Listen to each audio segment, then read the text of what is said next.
Hey, rabbit, everyone. I feel like I should add a few more rabbits. Rabbit. It is the first day of 2019. Happy New Year. And I am doing what I do most New Year's days, sitting here in my pajamas watching the Mummers Parade. Yes, the Mummers Parade. And if you're asking what the heck is a mummer, then I know you're not from Philadelphia.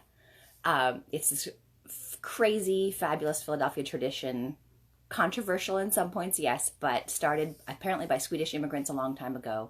These groups of people dress up in fancy, crazy costumes and march through the streets of the city. And my favorite are the string bands. And they've got these crazy, amazing, elaborate costumes, sequins and feathers, and they play instruments, and they've got choreography and musical arrangement, and they tell a story.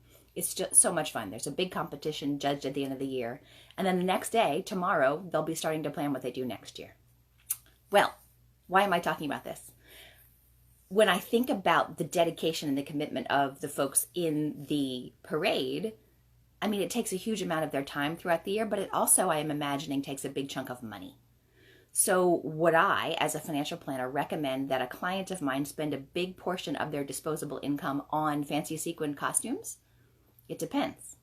I would ask them to ask themselves the 5 key questions, right? Whenever you're facing a big financial decision, these are the key questions I recommend people ask.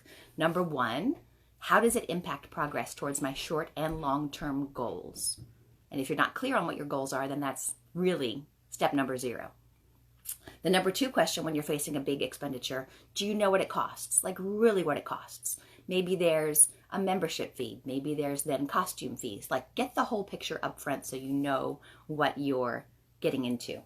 The third one, what am I hoping this expenditure will do for me? Right? In the case of the mummers, it could be a big part of their community. It could be a big part of the social life throughout the year.